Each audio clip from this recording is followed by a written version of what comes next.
담배, 니코틴, 카페인이라든가 항우울제라든가 의존성을 유발할 가능성이 큽니다. 심한 인격적인 모욕을 줘도 벗어나지 못하는 사람은 중독된 환자라고 생각하면 됩니다. 좋아하면 어떻게 하게 되죠? 찾아갑니다. 집착을 합니다. 의존을 하게 됩니다. 손이 가지만 결국은 머리에서 움직이게 합니다.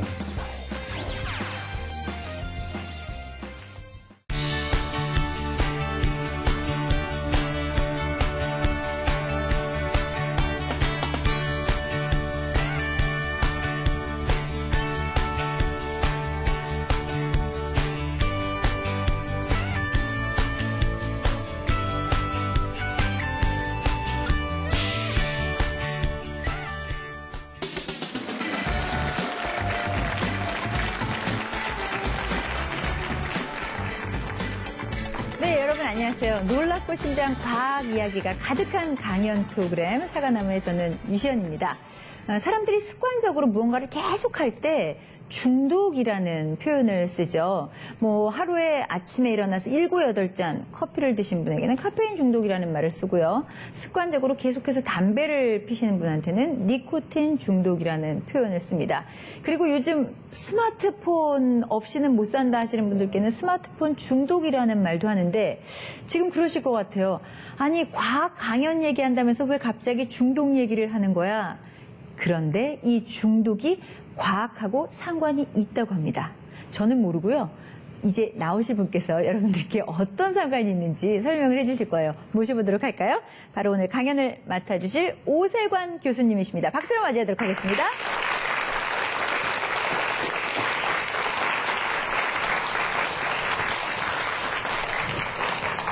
네, 안녕하세요. 예. 네. 교수님, 제가 중독 얘기를 했어요. 그런데 이 중독이라는 것하고 과학이라는 것하고 무슨 연관이 있는 건지 그것부터 좀 여쭤봐야 될 것 같아요. 약물 중독이든 커피 중독이든 뭐 도박이든 사실은 다 모든 게 다 뇌에서 일어나죠. 네. 뇌에서 어느 일정한 부위에서 활성화가 되기 때문에 활성화되고 난 뒤엔 기억이 돼서 지워지질 않습니다. 그래서 시작은 다르지만은 머리에서 강력하게 기억이 형성되기 때문에 다 과학적으로 우리가 원리를 알 수 있습니다. 아, 뇌 안에서 기억과 연관돼 있는 것이 우리 중독이라는 걸 과학적으로 설명할 수 있는 키워드군요. 네, 그렇죠. 좀 더 자세한 얘기 해주실 거죠? 예. 네, 박수로 청해 듣겠습니다.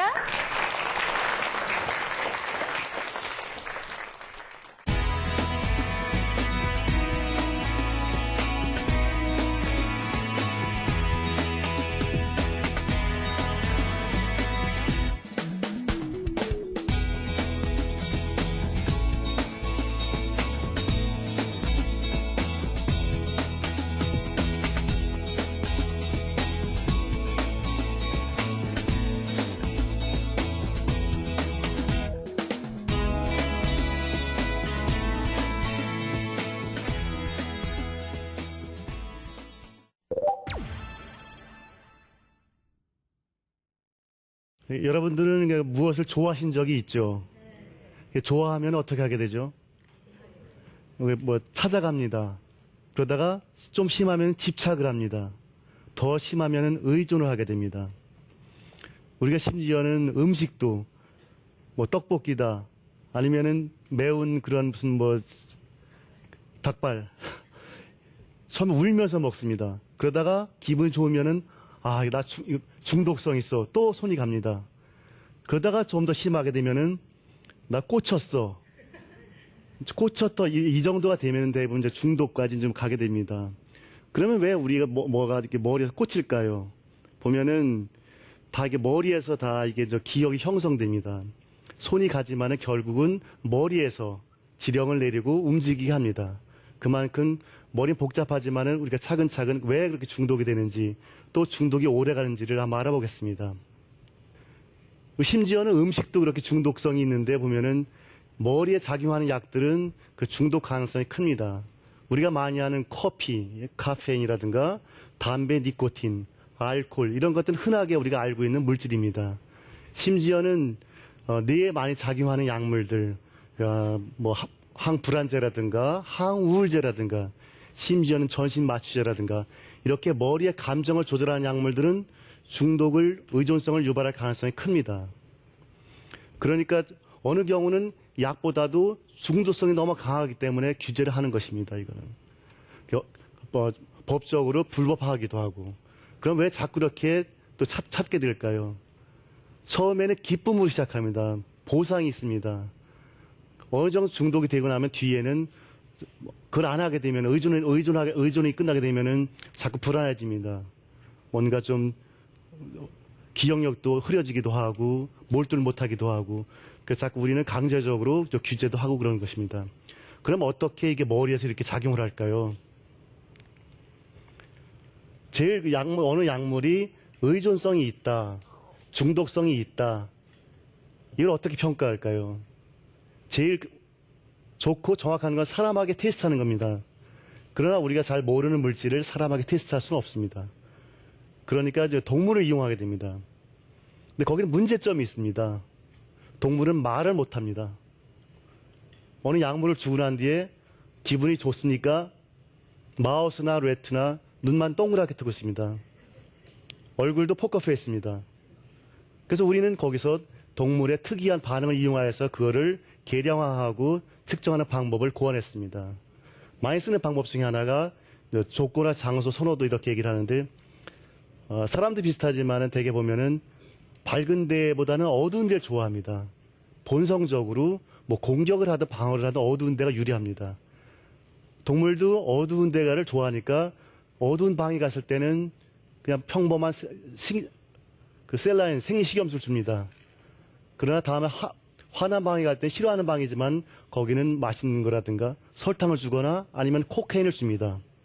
그 다음 날은 검은 방, 그 다음 날은 밝은 방. 이렇게 일주일 정도 하게 되면은 그 동물이 하얀 방에 머무는 시간이 증가하게 됩니다. 왜냐? 의존하고 자꾸 뭐가 보상이 있습니다. 아, 이 방 가면은 내가 싫어하지만 가면 뭘 주니까. 그래서 그렇게 자꾸 이제 간단하지만은 그 심리적 의존을 측정하게 됩니다. 우리가 마약의 그 부작용은 내성과 의존성이 있습니다. 내성은 오늘은 한 알 먹어도 되지만은 며칠 지나면은 또 두 알은 먹어야 되고 며칠 지나면 세 알은 먹어야 되고 점점 똑같은 작용을 얻기 위해서 용량을 증가시켜야 되는 그런 부작용이 있습니다. 또 한 가지는 의존성입니다. 방금 말씀드린 것처럼 의존성에는 두 가지가 있는데 심리적인 의존과 육체적인 의존이 있습니다. 뭐 단순한 커피라든가 담배 같은 거는 심리적 의존이죠. 한 시간 끝나면 이거 피워야 되는데 그러나 뭐 그 알코올이나 그 몰핀 같이 좀 어느 약물들은 신체적인 의존이 있습니다. 중독되고 난 뒤에 그 섭취를 중단하게 되면 심한 부작용이 나타나죠. 몸이 아프고 토할 것 같고 설사를 하고 그러니까 그 나쁜 증상을 없애기 위해서 다시 시작을 합니다. 말씀드린 것처럼 그 심리적 의존 같이 또 한 가지 간단하게 측정할 수 있는 방법이 우리가 약물 자가 투여 이렇게 얘기를 합니다.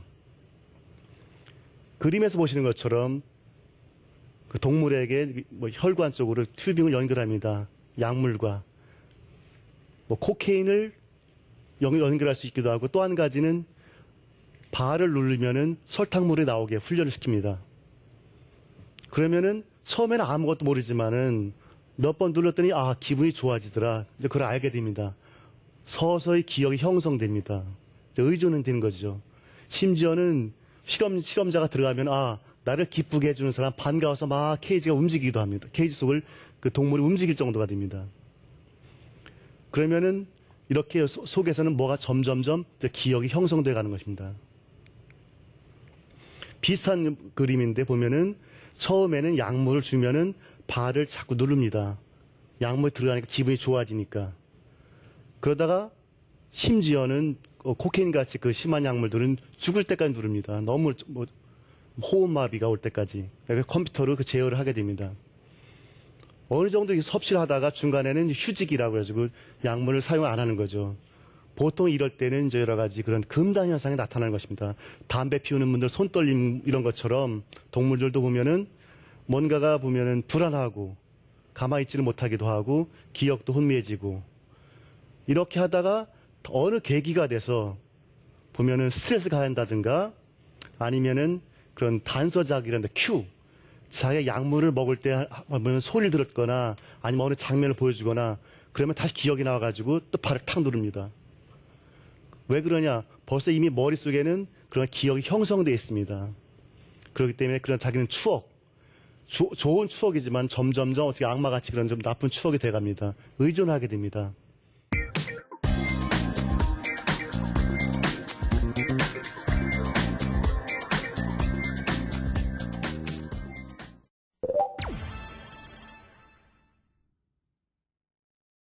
그러면 어떻게 이렇게 다 머릿속에서 이런 현상들이 일어날까요?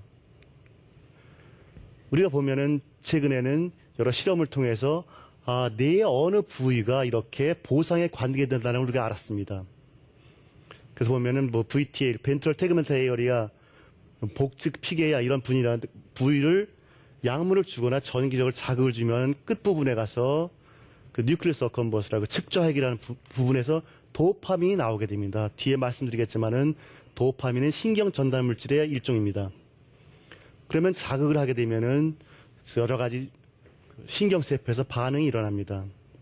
또 한 가지는 그 측저핵에서 또 프론탈 콜텍스까지도 연결이 됩니다. 우리 전두엽은 기능은 이성을 좌우합니다.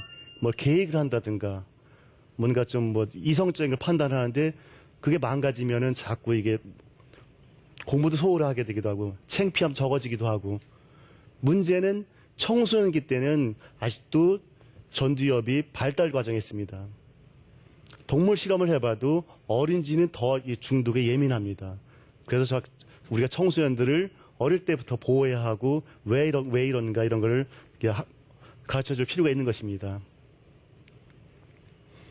그러면은 그 보상회로가 아까 신경 세포가 이어진다 그러는데 여기서 어떻게 움직이느냐? 처음에는 머리에 있는 신경들은 전기줄처럼 어느 한 부분에서 끝까지 다 통하는 줄 알았습니다. 다음에 전자현명이 나오고 기술이 발전하면서 보니까 중간중간에 끊어진 부분이 있었습니다. 근데 끊어졌는데도 어떻게 신호가 전달될까요?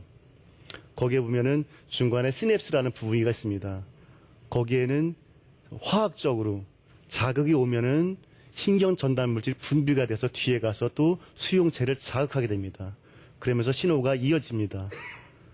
결국 우리 몸속에서 기억을 형성하고 약물을 보상회로를 활성화시키는 것은 그 약물 자체보다는 그 자극이 시작된 신경 전달 물질 도파민이 활성화시키는 겁니다. 이렇게 여러 신경 전달 물질이 있지만은 주로 보상이나 감정에 많이 작용하는 것은 세로토닌, 도파민이 많이 작용을 합니다. 이러한 신경 전달 물질이 어떻게 활성화되느냐 보면 우리가 3R이라고 합니다. 릴리스, 분비가 돼야 되고 또 리셉터 액티베이션, 수용체를 활성화시켜야 되고 그 다음에는 리무벌, 신경 전달 물질이 사라져야 됩니다. 사라질 때는 효소에서 분해가 되거나 아니면 자기 나온 부위로 다시 리업테이크 된다고 그러는데 그렇게 재흡수가 됩니다. 이러한 작용이 있기 때문에 우리 몸에서는 항상 균형이 맞춰지는 것입니다.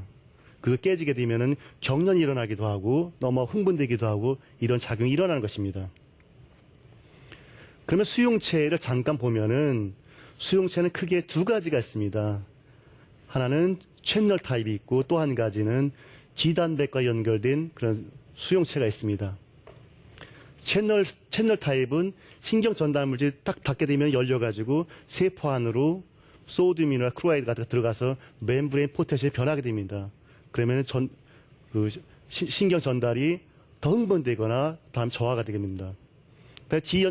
지단백 연결 수용체 같은 경우는 리셉터의 수용체를 활성화시키면은 거기서 2차 신경 전달 물질이 움직여서 결국은 다른 신호를 전달하게 됩니다. 그러면은 모든 약물은 다 저렇게 수용체에 작용할까요? 다 중독을 유발하는 물질이지만 작용은 다릅니다. 예를 들어서 코케인 같은 경우는 아까 신경 전달 물질의 뚜리알 말씀드린 것처럼 코케인은 리업테이크를 억제합니다. 재흡수를 억제하기 때문에 그 시냅스 간격에서 도파민이 자꾸 분해가 안 되고 더 오랫동안 머무르게 됩니다. 그러니까 자꾸 활성화를 시키게 되죠. 그러니까 다음에 도파민 수용체를 강화하는 그런 작용이 나타납니다. 그럼 모든 물질이 다 저렇게 작용할까요? 그렇지는 않습니다. 예를 들어서 그 몰핀 같은 경우는 몰핀은 예쁜 양귀비에서 뽑아내는 물질입니다. 몰핀은 아직도 보면은 천연물을 많이 뽑아내서 사용하고 있습니다. 거기는 몰핀은 우리 그 체내에 있는 신경세포에 있는 오피오이드 수용체를 자극시킵니다. 앞에서 말씀드린 것처럼 G단백 연결 수용체를 자극시키게 됩니다. 그러면 밑에 여러 가지 시그널들이 변하게 됩니다. 이런 복잡한 시그널들이 항상 작은 시간 내에 자극이 되면 순식간에 퍼지기도 하고 다음에 더한 것은 밑에 와서 결국은 유전적으로 변형을 초래하게 됩니다. 아, 수용체가 적다 그러면 더 올려라 이런 시그널이 가서 더 많이 증가되기도 하고 너무 많다 그러면 감소시키기도 하고 이렇게 항상 신경세포는 다이나믹하게 도전과 반응처럼 움직이고 있습니다. 그러니까 우리는 내 신경세포는 가만히 있는 것이 아니라 활동을 하거나 자극하면 자꾸자꾸 강화가 됩니다. 우리가 좋아하는 음식이나 중독되는 경우에는 그 도파민 신경세포가 많이 강화가 돼가지고 강력하게 기억이 형성되는 겁니다. 그러니까 지워지질 않죠. 어쩌면은 지우개가 없는 기억이다. 이렇게도 얘기를 합니다. 그러면 중독의 여러 위험성이 있지만은 어떻게 어느 치료가 제일 좋을까요? 보면은 예방이 가장 좋은 치료다 이렇게 얘기를 합니다. 우리가 할 때 호기심은 그 과학 발전의 밑거름이 하지만은 때로는 이 악마 유혹 같은 데는 호기심을 버려야 합니다. 대부분 청소년들 같은 경우에 어느 중독 물질에 손댄 친구들을 왜 그러냐 물어보면은 시작한 동기가 호기심으로 이게 가장 많습니다. 처음부터 시작을 하지 않으면은 이렇게 큰 일이 안 벌어지겠죠. 그래서 우리는 약물 중독되는 경우에는 자기 너무 그 사용하다 중단하게 되면 너무 외로움을 탑니다. 자기 세계를 다 담을 칩니다.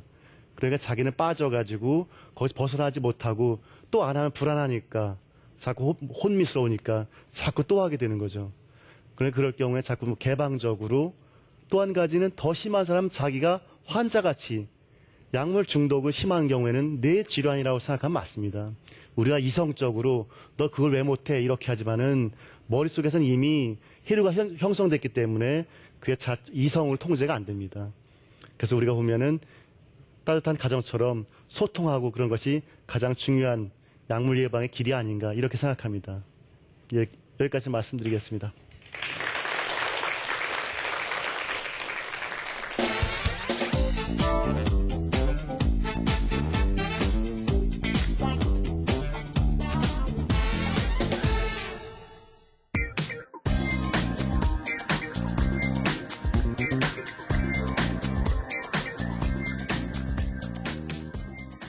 무섭네요. 교수님. 그러니까 무언가에 그 중독된다는 것이 머릿속 그 뇌 회로에 손상을 줄 수도 있다라는 그런 말씀인 거죠? 예.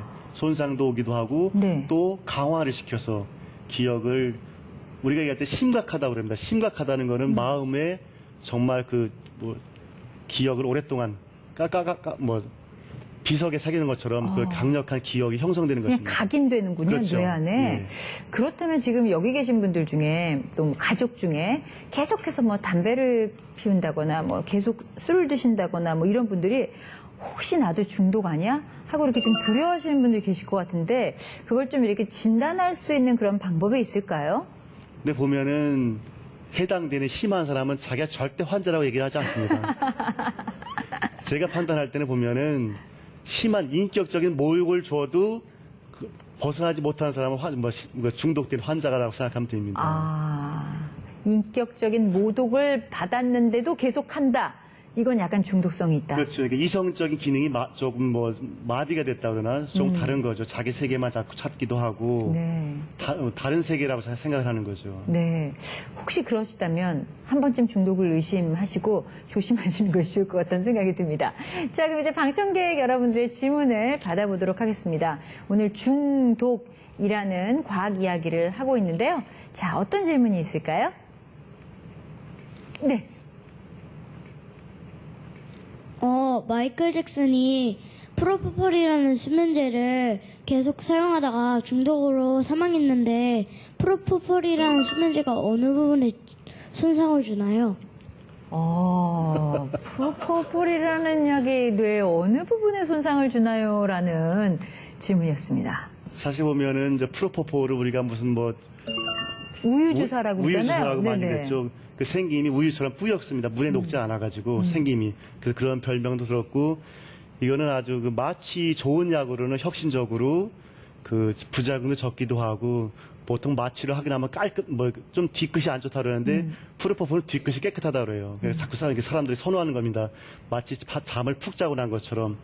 그런데 메커니즘은 정확하게 아직 잘 어떻게 작용하는지는 모르는데 지금 나오는 것은 아마 그런 GABA 리셉터라는데 수면제가 작용하는 알코올이 작용하는 그런 수용체에 작용할 거라고 그럽니다. 그러니까 보면은 우리 몸은 아까 말씀드린 것처럼 항상 각 세포는 전압이 전위차가 유지가 돼 있는데 그게 하게 되면 뭐 깨지는 거죠. GABA 리셉터는 CL 마이너스가 들어가기 때문에 멤브레인 그 전위가 좀 떨어집니다. 마취되는 것처럼 과량에 들어가면 호흡마비도 되기도 하고 이렇게 마취제의 부작용처럼 되는 겁니다. 좀 어려운 단어가 있습니다. 좀 더 자세히 알고 싶다면 공부를 열심히 해서 궁금한 건 우리 교수님께 또 물어보시기 바랍니다. 자, 또 질문 있을까요? 이번엔 앞쪽에 있는 친구입니다. 만약 인공뇌가 만들어져서 이렇게 사람들에게 주고 그걸 계속 어떤 사람들이 그 인공뇌를 착용을 하고서 계속 뇌임에도 불구하고 중독을 계속 일으킬 거에 대한 교수님의 생각을 듣고 싶습니다.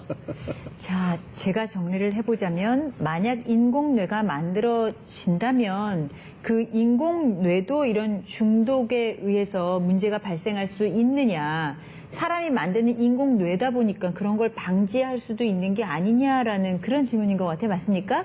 네. 참 어렵고 좋은 질문을 해주는데 보면은 인공뇌가 성공하려면은 신경 전달 물질이 하는 역할들을 다 해야지만 성공적인 뇌라고 하겠죠. 아까 말한 도파민이라는 물질도 약물 중독을 시키는 나쁜 물질이 아닙니다. 우리 몸에서 여러 가지 나이 든 분들이 자꾸 행동이 굼뜨는 건 도파민 기능이 잘 안 돼가지고 그래요. 그런 것처럼 필수 기능이기 때문에 만약에 똑같다면은 중독이 돼야 되기도 하고 아니면 컴퓨터 시뮬레이션으로 다 수치화를 해가지고 아마 검증할 수 있을 것입니다. 지금은 거기까지는 못 가니까 대신 동물을 가지고 그렇게 중독 검증을 하는 그런 방법을 쓰고 있습니다. 우리 어린 친구들의 상상력이 참 놀랍죠? 예, 그래서 사과나무 많이 본 것 같습니다. 네, 알겠습니다. 자, 이런 그 중독을 방지하려면 가장 중요한 것은 따뜻한 가족의 사랑이다라는 말씀을 맞습니다. 하셨는데요. 그 점은 우리가 좀 명심해야 될 게 아닌가 싶습니다. 자, 오늘 우리에게 재미난 강의를 해주신 우리 오세광 교수님 박수로 보내드리도록 하겠습니다. 고맙습니다. 요즘 주변에서 아주 어린 아이들이 컴퓨터나 스마트폰을 잡고 게임을 하고 있는 모습 흔히 볼 수 있게 됩니다. 사실 스마트폰이나 게임 자체가 나쁜 것은 아닌데요. 거기에 중독되면 뇌 회로에 영향을 미칠 수 있다고 하니까 그건 방지하는 게 좋을 것 같죠? 방지하는 방법 중에 가장 큰 것은 가족의 따뜻한 관심과 사랑이라고 합니다. 스마트폰을 오래 잡고 있는 아이에게 그냥 꾸지람을 주시기보다는 애정어린 눈빛으로 껴안아주시면 어떨까라는 생각이 드네요. 오늘 사과나무 준비한 소식은 여기까지고요. 전 다음 시간에 다시 찾아뵙겠습니다. 고맙습니다.